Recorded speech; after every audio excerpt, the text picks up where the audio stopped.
Hi you guys, this is your girl Brittany Alexis. Again, I am providing you a Kenneka Jenkins video. Tonight we're going to go over a little bit more footage that's going to show Kenneka entering the hotel. I know you guys have probably already seen Kenneka entering at the southwest entry and going through the full food court and eventually seeing her on live videos, but now we'll be able to see her in a couple other places, which helps us understand the layout of the hotel. Seeing the layout is helpful, so we're going to look at this to start. And if you haven't seen already, my page did already go over the Kenneka Jenkins path that she took from the elevator to the freezer, but this is actually just going to focus on her entering the hotel and eventually leading to the hotel room, which we don't have that footage. But we get a little bit more information, and like I said, more information is helpful just so we can kind of decipher through BS. This is posted by Gray Hughes, and I love his videos for the factual information because he has done a lot of work to debunk some of the theories that have been proven wrong, and he has made it very clear on the layout. Again, he does believe this is an accident, but I am just plainly and specifically showing his videos for the factual information that he has taken the time to provide, such as the layout. So here we go, and he posted this on October the 30th, 2017. This is the South Entry Hall. The timestamp is clear. It's 1:12 a.m. on September the 9th. So I'm going to play his video so you can hear his information. Alright, so 12:53, you can see up here. Here's the time. Let me see if I can move this down a little bit more. There you go.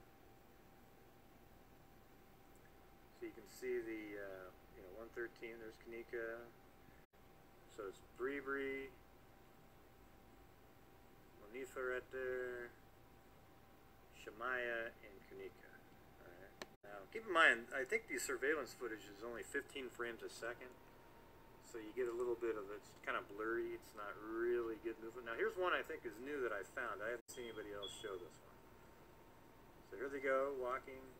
It's the same floor walking, same order and everything. Looks like they go behind some sort of stairs and watch. Bam! Right over to the Fractal Truth. 1:13 a.m. Okay, now this is a new one that I found too, where through a restaurant you saw them walk by right there.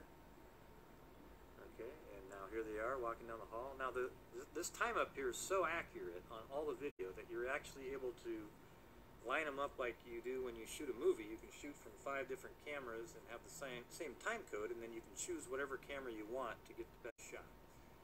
Okay, that's what I'm doing here. So there's Kenneka right there. Now that actually leads right to the left, goes around to the lobby, and Kenneka went off to the right here. And I don't know what's over there. I know there's some videos out there that might show that. I think there might be elevators. You can see this is 1:14 a.m. that Bree's in the lobby and kind of branched away from the group, but here's this and why.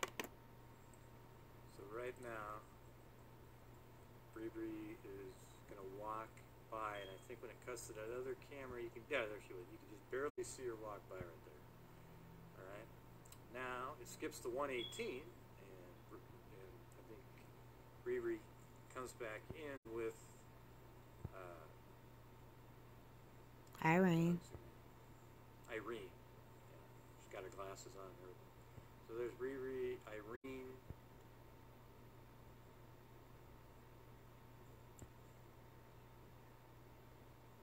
And I'm not really sure what they're doing there, but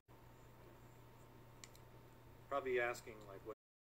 So you just finished seeing Kenneka entering around 1:12, 1:13 a.m. with her friends that she drove to the party. And the reason why that's important with my next video is because the next video is going to be the witness statements and, sorry, not witness statements, text messages from the police report showing Kenneka, kind of indicating, if she got in the hotel at 1:13, she's already indicating at 1:20 the same morning that she wants to leave. So to me, that's like, wow, why would you want to leave immediately? And then that's not weird, except she actually died that night. So let's figure out why. I want you to look at the text. You let me know if this seems odd based on the last clip I just showed you of her entering, a few minutes before this. Okay, really quickly, before I go to the next video, I just want to show you that UTC time does not change during daylight savings. And the reason that's important is because I'm going to show you a converter from UTC time to Chicago time. And the reason that is important is because the text messages that I'm going to go over next are going to be in UTC time, and I want you to know the time difference. Here we go. Chicago time now is 6 hours behind UTC time, as you can see here. It's already Saturday at 3:55 UTC time. So next, I'm going to show you the video because I want you to know that we're not basing it off the fact that it's 6 hours now. We're going to base it off of 5 hours because back in September we were daylight savings time, and now we are daylight standard time. So stay tuned and you will see the text messages from Kenneka that night, and also conversations with her and her friends. The next video is from Her Divine Light. She published this and uploaded it on October the 28th, 2017. So I'm going to play from here, and that way you can kind of see what the police report is, the police report is saying regarding that night. Okay, I muted the audio on this, but it says they were going to see a movie. So however, at some point at the night, Kenneka told someone she changed her plans to go to a hotel party at the Crown Plaza. So you can see at 9/8, which is September the 8th, 11 UTC time. Remember, that's not 11. That's going to be 6 o'clock, 6 p.m. Want to go to the show with the hood tonight? Someone told her, how we getting there? Come get me when you leave, or I'll call a cab to your house. So Kenneka told her at 6:45, why would you call a cab and you could just give me the money for that cab? And I didn't call yet. What's the address? And I got the job. Gladys and Kilpatrick, 4707 West Gladys. And congrats, I'm happy for you. So Kenneka just got a job. They saying, oh, good looking, good, congrats. See, it didn't take long. Okay, I'm on Central now, so be ready to come out. And this is at 6:57 p.m. on that Friday night, September the 8th. And thank you, babe. Okay. You lost, girl. It's cold out here. Now let's read this part. It says, while at the party, according to someone, Kenneka texted someone stating she wanted to leave. In later texts gathered from the examination, Blank advises that when she sent that she planned on leaving with Kenneka. The text from Kenneka appears to be coherent and not disorder. The text came, so it is now September the 9th. You lost, girl. It's cold out here. So it's like her friend's been waiting for a few minutes, 15 minutes or so. And I guess Kenneka's not there just yet. So pay attention to the next section because this looks like a summary. I actually saw a text-by-text version of this before that has some. And you can see the friend says, okay. And then they, about 15 minutes or so later, they said, girl, you lost? It's cold out here. And, then this version of the video looks like something that's summarized, because I did see a version before that had the timestamp text by text. This one looks like maybe they inserted text, but basically it's the police summary. But look below, because this is really what's important and why I showed you my last video regarding when she entered, because this is clearly, it says 12, but we know that this is now 7:15 p.m. Not really the 9th yet, even though it looks like it here. So while at the party, according to someone, Kenneka texted someone stating to leave. She wanted to leave. In the later text gathered from the examination, someone advises that when she sent that, she planned on leaving with Kenneka. The text from Kenneka appears to be coherent and not disorder. The text came in as follows. You can see this is September the 9th at 1:20 a.m. This is not 6:20. This is 1:20 a.m. Chicago time, 6:20 UTC time. Just showed you that converter, minutes, seconds ago.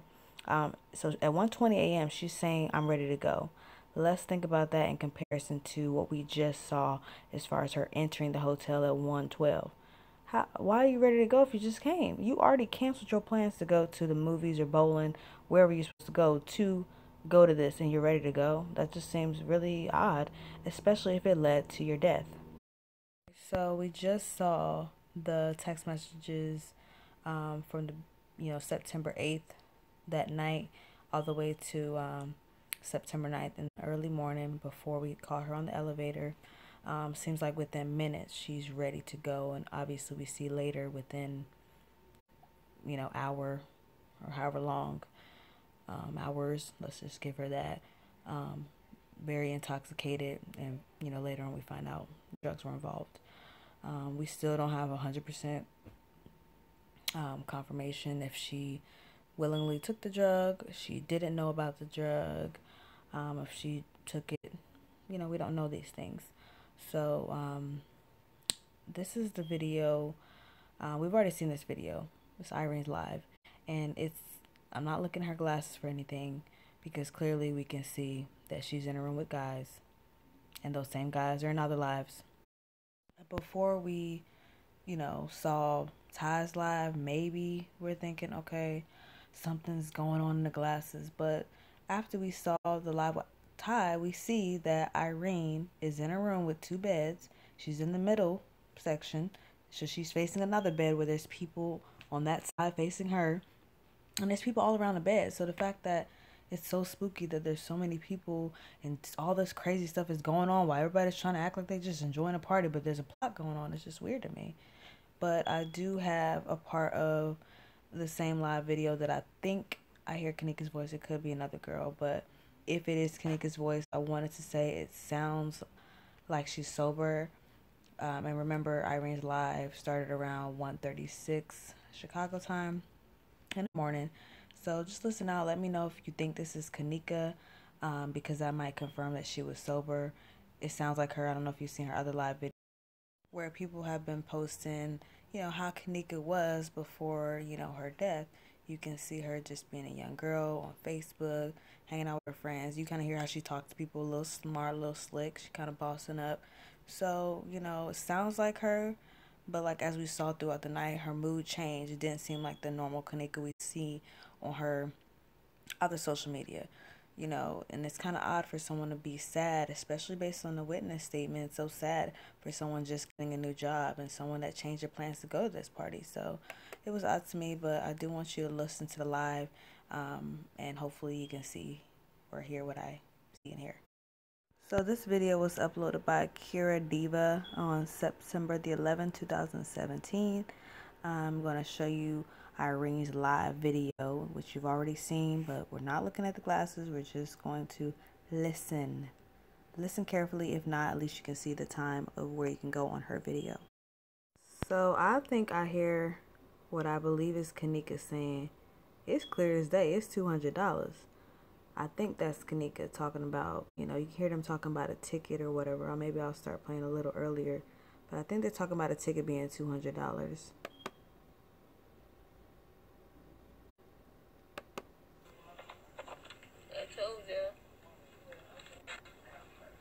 What you saying over there, slick? What you say? What you say? Over there, slick? What you say? What you over there, slick? What you say? Over there, slick?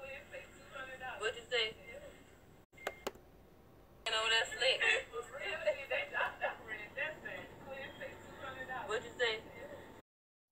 So I do think that is Kenneka saying, clear as day, $200. And it might not be her.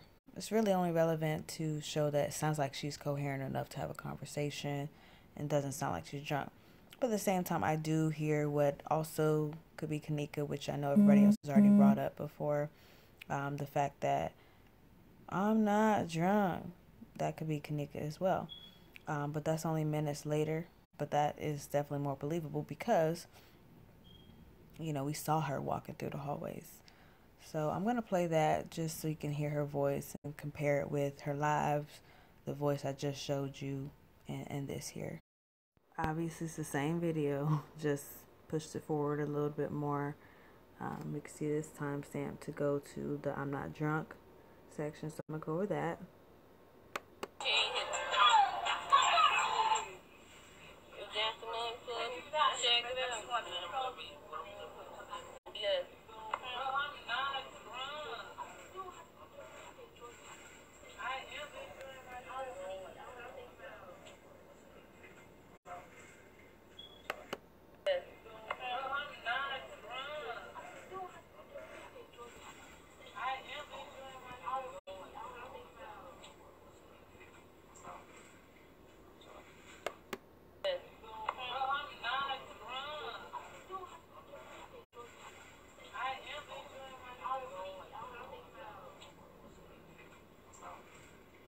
At that point, I thought I heard Monifa telling her, you don't have to be drunk to enjoy yourself.